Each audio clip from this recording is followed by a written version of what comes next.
बिस्मिल्लाहिर्रहमानिर्रहीम। अस्सलाम वालेकुम नादरीन, आप यूट्यूब चैनल देख रहे हैं, मैं इमरान खान। नादरीन, मैंने सबसे पहले मैं बात करता हूँ, मैंने एक वीडियो देखी अभी, क्योंकि हम लोग यहाँ स्पेन में थे और यहाँ एक प्रोग्राम चल रहा था। मुझे कुछ नौजवानों ने दावत दी, उन्होंने कहा जी कि यहाँ एक प्रोग्राम है, आप उसमें शिरकत करें सोशल मीडिया के हवाले से। तो मैं आजकल काम ही सोशल मीडिया पर करता हूँ। जो पाकिस्तान का रेगुलर मीडिया है वो तो मुझे अपने प्रोग्राम में भी नहीं ले पाते, NOC नहीं दिया हुआ पाकिस्तान के इदारों ने, तो क्या लेंगे। तो सोशल मीडिया पे ही काम कर रहा हूँ आजकल। शहीद अरशद शरीफ भी अपनी शहादत से पहले सिर्फ सोशल मीडिया पे ही काम कर रहे थे। साबिर शाकिर भाई हो जाए, मुईद भाई हो जाए, ये सारे लोग सोशल मीडिया पे काम कर रहे हैं। वजाद सईद हैं, वो भी सोशल मीडिया पे काम कर रहे हैं। और बहुत सारे हमारे दोस्त हैं, वो बेचारे अब मजबूर हैं। पाकिस्तान में सिद्दीक जान साहब हैं, तारिक मतीन साहब हैं, तो हम सारे अब सोशल मीडिया के ऊपर ही अपनी जर्नलिज्म करते हैं। अल्लाह रब्बुल इज़्ज़त ने हमारे लिए एक रास्ता खोला हुआ है, तो उम्मीद है कि जल्दी हमारे लिए जो रवायती मीडिया है, पाकिस्तान के हालात बदलेंगे, उसका रास्ता खुलेगा, हम जाएंगे, दोबारा नौकरियां ढूंढेंगे और हालात बेहतर हो जाएंगे। लेकिन जब तक नहीं है तब तक तो हम ये करेंगे। तो सोशल मीडिया की एक कॉन्फ्रेंस थी और उसमें हमें बुलाया गया था। बहुत बड़ी तादाद में लोग वहाँ पे आए। जितने लोग आए उनका बहुत शुक्रिया, उन्होंने सब्र के साथ हमारी बात सुनी।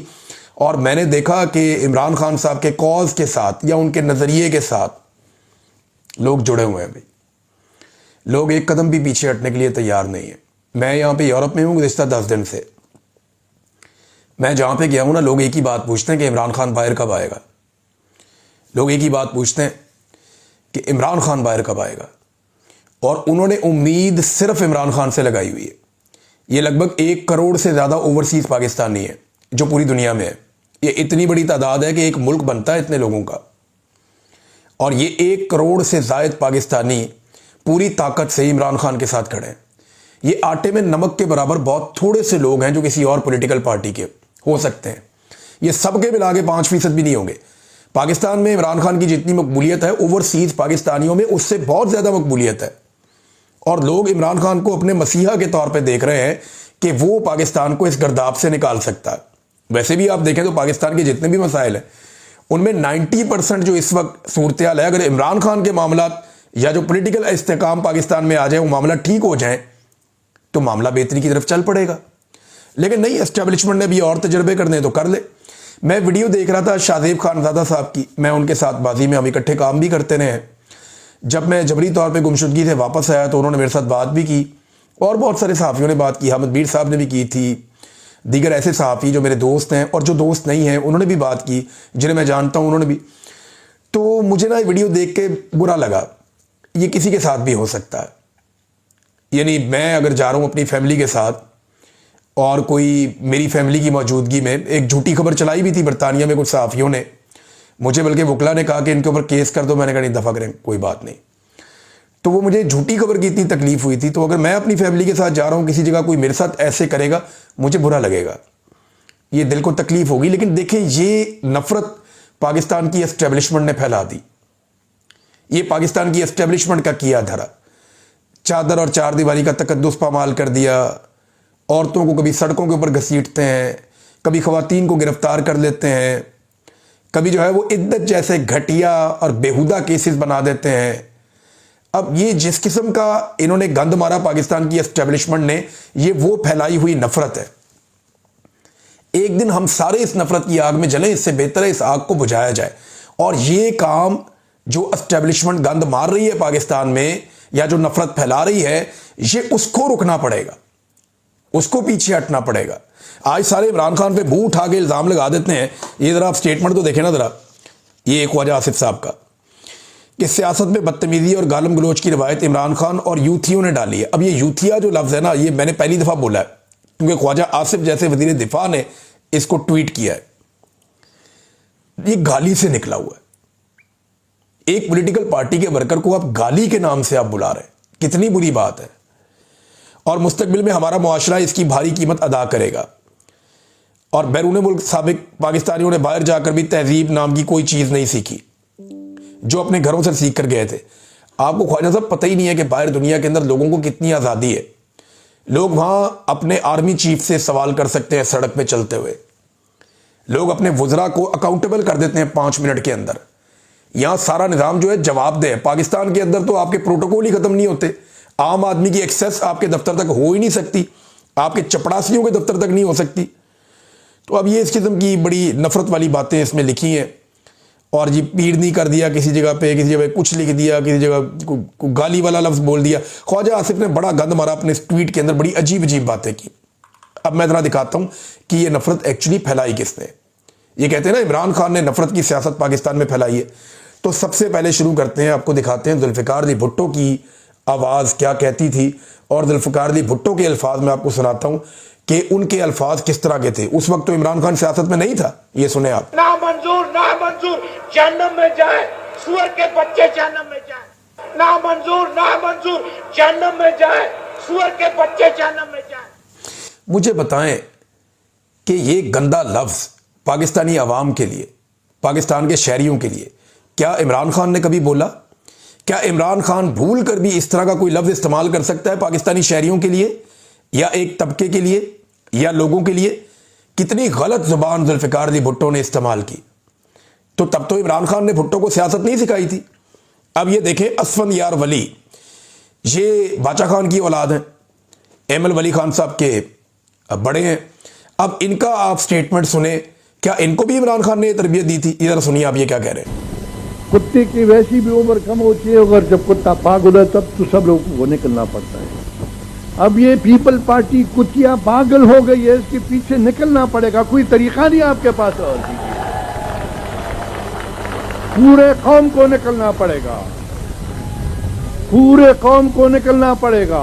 आसमान से जिस तरह साहब ने कहा फरिश्ते नहीं उतरेंगे और ना हम इतने बेहिम्मत हैं कि हम बैठे रहेंगे कोई आके और हमारे अपने हकूक दिलवा दे। नहीं, हम अपने हकूक के लिए लड़ने के लिए तैयार हैं। हमने अंग्रेज को बगैर के छोकरी क्या बला है जो हमारा रास्ता रोके, क्या करेगी ये हमारी। ये बेनज़ीर भुट्टो के बारे में है और ये बात कौन कर रहा है? असफंदयार वली। इनको इमरान खान ने सियासत सिखाई थी या इमरान खान साहब ने इनको ये वाली जुबान सिखाई कि ऐसे बोलो? अब ये जो बहुत सक्के से वितरे बनते हैं, जरा नवाज शरीफ साहब इनकी भी आप सुन लें। मौसम से जान साहब रहमतुल्लाह अलैह। और फिर मैं आपको ये भी बताना चाहता हूँ कि पिंडी के अंदर जिस जगह में भुट्टो को फांसी दी गई थी और फांसी दी थी तारा मसीह ने, उस बाग में उसके लिए एक जगह मार्क की गई है। उस बाग पे करोड़ों रुपया खर्च किया जा रहा है, उसमें वो और भुट्टो की फांसी से उसको मंसूब किया गया है और उसको गालिबन भुट्टो पार्क रखा जाएगा। हम उसको मकाम-ए इबरत का नाम देंगे कि ये मकाम-ए इबरत है, इससे सबक सीखो, मकाम-ए इबरत। और ये मुकाबला करेंगे जो कहते हैं रात को थोड़ी सी मैं कभी कभी पी लेता हूं, उसकी औलाद हमारा मुकाबला करेगी। को भी मालूम है कि 2 महीनों के बाद 3 महीनों के बाद पता नहीं उनको तनख्वाह मिलेगी या नहीं मिलेगी। ये आलम हो चुका है क्योंकि सारा पैसा तो खा गया जरदारी। और जो आपका इस कौम का पैसा था, उस कौम के खून पसीने की कमाई थी, उसने सरे में माल खरीद लिया। ये कौम अपने जेवर बेच चुकी है, अपनी बचतें खत्म कर चुकी है, इन्होंने अपने घर गिरवी रख दिए, लेकिन आज रोटी को तरस रहे हैं। और वहां आसिफ जरदारी के घोड़े जो है एक 40-40 लाख रुपए का घोड़ा आज वहां पे सबल में घूम रहा है। ये लुटेरा इंसान, ये लुटेरा पाकिस्तान की दौलत को लूट कर इसने सरे में माल खरीद दिया है।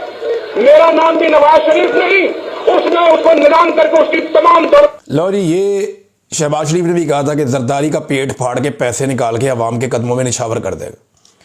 जरदारी को लाड़काना और लाहौर की सड़कों पे भी शहबाज शरीफ ने घसीटना था। ये इनकी ज़बानें इमरान खान साहब की सियासत से पहले की हैं, उसके बाद की नहीं है। ख्वाजा आसिफ साहब जो ये ट्वीट कर रहे हैं, जरा उनकी ज़बान मुलायदा फरमा लीजिए कि औरतों को वो गार्बेज यानी गंद कह रहे हैं। औरतों को असेंबली के अंदर खड़े होकर सुने जरा। अखलाक बाख्ता औरतों को जो है चेस्टनी के ऊपर जो है लेक्चर देने की जरूरत नहीं होती। पहले अपना दामन देखें, उसके बाद पाक दामनी के ऊपर हमें लेक्चर दें। बाकियात रह गई हैं उस शख्स की जिसने चीफ ऑफ स्टाफ को अपना बाप कहा था। ये बाकियात है, खंडरात है उनके। जनाब स्पीकर, ये खंडरात है उनके, ये उनका कूड़ा करकट बाकी रह गया हुआ है। ये नफ्स कूड़ा करकट जो है वो मैं एक्सपंज करता हूं। गार्बेज रह गया हुआ है उनका यहाँ पे, which has to be cleaned। आज उसको अदालतों में पेश होने की जरूरत नहीं है। अपने वर्करों को कैद करवा के खुद चूहे की तरह चुपता फिरता है। जिस शख्स को औरतें डिफेंड करें उसकी जुर्रत और बहादुरी क्या होगी। जी, ये ख्वाजा आसिफ की ज़बान का एक हिस्सा आपने मुलाहिजा किया, वैसे बहुत सारे ऐसे और भी हैं, एक आपको और सुनाते हैं, ये देखें।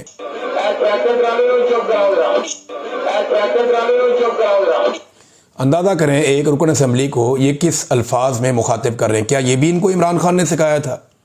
अभी तो मैंने आपको MQM पीपल्स पार्टी और PMLN की वो वाली लड़ाइयाँ नहीं सुनवाई जो इमरान खान साहब की सियासत का उरूज आने से पहले ये एक दूसरे के साथ लड़ते थे, और उसके अंदर जो ये घटिया जुबान इस्तेमाल करते थे, क्या वो भी इनको इमरान खान ने सिखाई थी? ये ना मसला ये है कि ये सारे आपस में गंदी जुबानें बड़े लंबे अरसे से इस्तेमाल कर रहे हैं। बेनज़ीर की गंदी फोटो में फेंक दी, कभी फातिमा जना की बेहुरमती कर दी, कभी बेनज़ीर की जो बेहुरमती कर दी, कभी बेनज़ीर की वालदा की कर दी, कभी नून लीग की कर दी। ये एक दूसरे को गंद मारते रहे, हमेशा ये गंद मारते रहे एक दूसरे को। लेकिन इमरान खान साहब आ गए ना सियासत में, तो इमरान खान की मुखालफत में ये सारे के सारे नेक परवीन बन गए अब, और इंसानों को लगता है कि इनसे ज़्यादा बेहतर कोई नहीं है। तो ये रिकॉर्ड मैंने दुरुस्त करने के लिए आपको सारी चीज़ें सुनाई हैं, और ये रिकॉर्ड के ऊपर आप रखिएगा ताकि रिकॉर्ड दुरुस्त रहे और सबको याद रहे कि किसने ये गंद मारा है।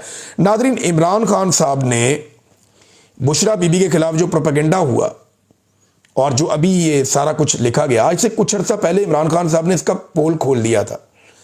ऐसा लगता है कि इमरान खान साहब को ना एडवांस में कुछ चीज़ों का आइडिया हो जाता है, और उन्होंने पहले ही बता दिया था कि ये बुशरा बीबी को क्यों अटैक करते हैं और वजह क्या है इसके पीछे। इमरान खान साहब ने बताया था कि बुशरा बेगम पर जुल्म इसलिए किया जा रहा क्योंकि मेरे दौर में जब आसिम मुनीर को ओहदे से हटाया गया तो उन्होंने जुल्फी बुखारी के जरिए बुशरा बीबी को मुलाकात का पैगाम भेजा था, जिसे बुशरा बेगम ने ठुकरा दिया था। इसीलिए आसिम मुनीर ने उन पर सख्तियां रखी हुई हैं।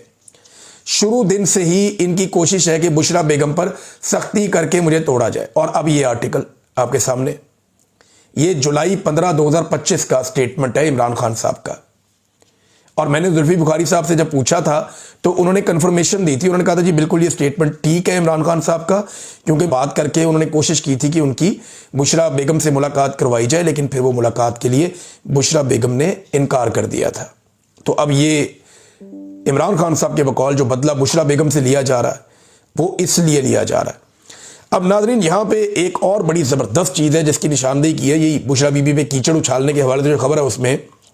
और रियाजुल हक साहब हैं, सीनियर जर्नलिस्ट, इन्वेस्टिगेटिव जर्नलिस्ट हैं, वो ये कहते हैं कि जो जंग अखबार है इसका बरतानिया और यूरोप के सफ़े पर इमरान खान की इकोनॉमिस्ट वाली जो स्टोरी एक बनाई गई है उनकी बीवी पे, उसकी कोई एक खबर तक नहीं छापी गई।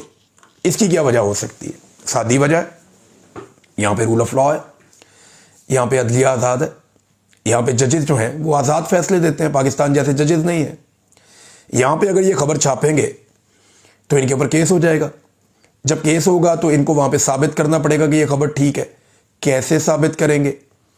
यही पंगा जो है वो जो डिजिटल प्लेटफॉर्म जिसने इस खबर को छापा है उसके साथ भी हो सकता है। पाकिस्तान तरीके इंसाफ के लोगों से मेरी बात हुई, उन्होंने कहा जी हम इसके ऊपर मुशावरत कर रहे हैं और हम इसके ऊपर काम कर रहे हैं। ये ज़्यादती की गई है और 1-2 दिन के अंदर हम ये फैसला कर लेंगे कि हमने किस तरीके से इस मामले को कानूनी लड़ाई में तब्दील करना है। तो तरीके इंसाफ के लोग इसके ऊपर बाकायदा जो उनकी लीगल टीम है वो वहाँ बरतानिया में काम कर रही है। सादी बात है। अब क्योंकि जंग अखबार और ये लोग जानते हैं कि वहाँ पे अगर ये करेंगे तो इनके ऊपर केस हो जाएगा, जुर्माना हो जाएगा या इनका अखबार वहाँ पे बंद हो जाएगा, तो ये खबर इन्होंने पाकिस्तान में छाप दी, बरतानिया में नहीं छापी। अंदाज़ा करें आप कैसा इनका निज़ाम है कि बरतानिया में नहीं छापेंगे, पाकिस्तान में छाप देंगे। नाज़रीन, एक और आलम दीन है और उन्होंने बड़ी हिम्मत का मुजाहरा किया है और पूरे पाकिस्तान की जानिब से इन्हें खराज तहसीन पेश किया जाना चाहिए। इससे पहले जो है वो एक बड़े आलम दीन हैं, उन्होंने मुफ्ती आज़म, उन्होंने इस पे बात की थी तकी उस्मानी साहब ने, और अब मुफ्ती तारिक मसूद साहब उन्होंने भी इसके ऊपर बात की और बड़ी जुर्रत का मुजाहरा किया है कि ये जो ताहयात किस्म की एक वाहयात इस्तिस्ना है इस पे उन्होंने अब बात की है।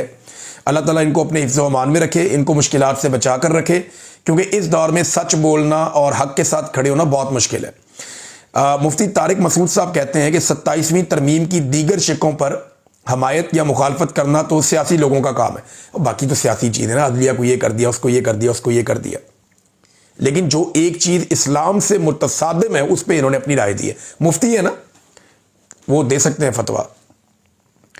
उन्होंने कहा मगर किसी ओहदेदार का, किसी भी ओहदेदार का अदालतों से इस्तिस्ना हासिल करना गैर शरई और इस्लामी निज़ाम इंसाफ के मुनाफी है। ये गैर शरई, गैर इस्लामी अंदाजा करें आप। आपने इस्लाम की खिलाफ वर्जी कर दी है इस्तिस्ना लेकर, सदर पाकिस्तान ने भी और फील्ड मार्शल आसिम मुनीर ने भी। इस तरह दुनियावी अदालतों से तो इस्तिस्ना हासिल किया जा सकता है, मगर अल्लाह रब्बुल इज़्ज़त की अदालत में कोई बादशाह या अफसर मुस्तस्ना नहीं है, सबको जवाब देना पड़ेगा।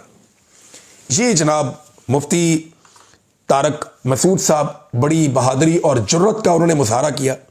मैं उम्मीद करूंगा पाकिस्तान के जो बाकी उलमा इकराम हैं वो भी जुर्रत का मुजाहरा करें, क्योंकि मैंने पहले दिन ये सवाल उठाया था कि उलमा इकराम हमारी रहनुमाई करें कि क्या इस्तिस्ना जो लाइफ टाइम एक इस्तिस्ना है या इम्यूनिटी है, इसकी कोई गुंजाइश हमारे मज़हब में है।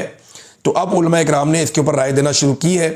मुफ्ती तकी उस्मानी बोल चुके हैं, मुफ्ती तारिक मसूद साहब बोल चुके हैं, मुफ्ती ज़वार बहादुर साहब भी इस पर बात कर चुके हैं, और ताहिर अशरफी साहब जैसे एक सरकारी मौलवी, हालांकि जो बड़े एस्टेब्लिशमेंट से अच्छे ताल्लुकात रखते हैं, उन्होंने भी कहा कि इस्तिस्ना और एक्सटेंशन का इस्लामी शरीयत से कोई ताल्लुक नहीं है। उन्होंने अल्फाज का चुनाव बड़ा मुहतात रखा, खुलकर नहीं आए, लेकिन उन्होंने भी ये बोझ नहीं उठाया। ये कोई आदमी नहीं उठा सकेगा। ये गैर इस्लामी और गैर आईनी, अब तो आइन का हिस्सा बना दिया ना, लेकिन आप आइन में ऐसी चीज कैसे डाल सकते हैं जो इस्लाम से मुतसादिम है? आपको पता है पाकिस्तान के आइन का ये बुनियादी नुक्ता है, इसको समझिए आप, कि आप पाकिस्तान के आइन में कोई एक ऐसी शिक शामिल नहीं कर सकते जो इस्लामी कवानीन की बुनियादी रूह से मुतसादिम हो। आसान करता हूं, कोई भी ऐसी चीज जो इस्लामी उसूलों से मुताबिकत ना रखती हो, या कोई भी ऐसी चीज जो इस्लामी उसूलों के मुताबिक ना हो, उसे आप पाकिस्तान के आइन का हिस्सा ही नहीं बना सकते। यह करारदाद मकासद है, सिंपल। आप आइन का हिस्सा ही नहीं बना सकते किसी ऐसी चीज को जो आपके इस्लाम से मुताबिकत ना रखती हो। अब यह गैर इस्लामी और गैर शरई मुफ्तियान इकराम करार दे रहे हैं, मैं नहीं कह रहा, और लगातार उनकी तादाद में इजाफा हो रहा है। मजीद उलमा इकराम इस पर बात करेंगे तो वो भी हम आपके सामने रख देंगे। मुफ्ती साहब ने बहादुरी का मुजाहरा किया, अल्लाह ताला उनकी हिफाजत करे। नादरीन, आर्मी चीफ ने एक स्टेटमेंट दिया और उसके ऊपर रद्दमल भी लोगों का आ रहा है। आर्मी चीफ ने कहा ये फौज अल्लाह की फौज है, हमारे सिपाही अल्लाह के नाम पे लड़ते हैं। ये फील्ड मार्शल ने कहा। इनकी मुलाकात हो रही थी वहाँ पे, जो उर्दन के सरबराह आए हुए हैं यहाँ पे, फील्ड मार्शल, उनके साथ मामलात हो रहे थे, मुलाकात। उसके बाद कोई सहाफ़ियों से गैर रस्मी बातचीत में ये उन्होंने कहा कि ये अल्लाह की फ़ौज है, हमारे सिपाही अल्लाह के नाम पे लड़ते हैं। इस पर रहीक अब्बासी साहब ने कुछ सवालात उठाए, मैं एज इट इज़ आपके सामने रखता हूँ, इंपॉर्टेंट है। वो ये कहते हैं कि अल्लाह की फ़ौज कभी भी मैदान जंग में भी औरतों और बच्चों बुजुर्गों को नुकसान नहीं पहुँचाती। अल्लाह की फ़ौज काफिरों के शहर को भी फतह करे तो किसी के घर की दीवार नहीं फलांगती, यानी चादर और चार दीवारी का तकद्दुस पामाल नहीं होता। अल्लाह की फ़ौज गैर मुस्लिम मजहबी रहनुमाओं को भी कभी हाथ नहीं डालती। अल्लाह की फ़ौज कभी दीगर मज़ाहिब की इबादत गाहों को भी ताले नहीं लगाती। अल्लाह की फ़ौज कभी चोरों, डाकुओं और करप्ट सियासतदानों को इक़्तिदार में नहीं लाती। अल्लाह की फ़ौज कभी मुल्क के काजियों को हिरासा नहीं करती और उनकी जासूसी नहीं करती। अल्लाह की फ़ौज सिर्फ जहाद करती है, कारोबार नहीं करती। अल्लाह की फ़ौज सिर्फ रज़ाए इलाही के लिए लड़ती है और कभी किसी गैर मुस्लिम सुपर पावर की जंग डॉलरों के बदले नहीं लड़ती। और अल्लाह की फ़ौज का जो सालार होता है कभी काफिर सुपर पावर के दरबार में मिनरल्स के तहाइफ लेकर सलामी देने नहीं जाता। ये उन्होंने यहाँ पे एक अपनी ओपिनियन दी है। राइक अब्बासी साहब ने, देखें बहुत सारी चीज़ें पाकिस्तानियों को, अब पाकिस्तान की इंटेलिजेंस एजेंसियाँ फ़ौज का हिस्सा है, उन्होंने पाकिस्तानियों को जबरी तौर पे लापता किया, शायरों को किया, सहाफ़ियों को किया, वकला को किया, सियासी शख्सियात को किया। पूरा एक जो इलेक्शन है वो पाकिस्तान की मिलिट्री एस्टेब्लिशमेंट ने चोरी कर लिया। अल्लाह की फ़ौज तो ऐसा नहीं करती। जो यास्मीन राशिद साहिबा के साथ हो रहा है, जो सिविलियंस का मिलिट्री कोर्ट के अंदर ट्रायल हो गया, ये सारी चीज़ें होने के बाद अब आप स्टेटमेंट तो दे सकते हैं, इंडिया के हद तक लोग ये स्टेटमेंट पसंद करेंगे। पाकिस्तान के जो दुश्मन है उनके साथ जब फौज लड़ती है उस हद तक ये स्टेटमेंट पसंद किया जाएगा, लेकिन जब मिलिट्री एस्टेब्लिशमेंट की पॉलिसीज की तरफ लोग देखते हैं तो फिर बहुत सारे गिले और शिकवे आते हैं, जिनमें से कुछ मैंने अभी आपको बोलकर सुनाए भी है। नादरीन, सिंध के अंदर से एहतजाज का ऐलान हो गया और पहला बड़ा एहतजाज है उसका ऐलान किया गया सिंध के वकला की जानिब से। आमिर नवाज वड़ाइच, इन्होंने सख्त अल्टीमेटम दिया है और 27वीं तरमीम को मुस्तरद कर दिया है। सिंध भर में 1 हफ्ते की हड़ताल का ऐलान भी किया गया है और वकला ने यह भी कहा कि मंसूर अली शाह साहब और अतर मनल्लाह के इस्तीफे वापस लिए जाएं, यानी उनको बहाल किया जाए और एक फुल कोर्ट बुलाया जाए जिसमें सारे जजेस बैठे, ये दोनों जजेस भी साथ बैठे और उसके अंदर फिर ये 27वीं तरमीम का मामला रखा जाए और इसको वापस किया जाए। ये अदलिया के ऊपर एक हमला है। अब वकला ने जो है नॉर्मली 1 दिन की हड़ताल की 2 दिन की कॉल देते हैं। 1 हफ्ते की जो पूरी कॉल दी गई है, क्या ये कामयाब होगी और क्या ये इतने बड़े पैमाने पे जाएगी, ये हमें अभी जवाब मिल जाएगा। आज के दिन से मामला चलेगा। नादरीन, मरियम नवाज ने भी जजों पे चढ़ाई कर दी। उन्होंने कहा जी ये सियासी जज हैं। अब ये दोनों जज साहबान जो निकले हैं ना, इस्तीफा दिया है, इन्हें आज ये सियासी जज कह रहे हैं, कल ये इन्हीं जजेस के बेनिफिशरी थे।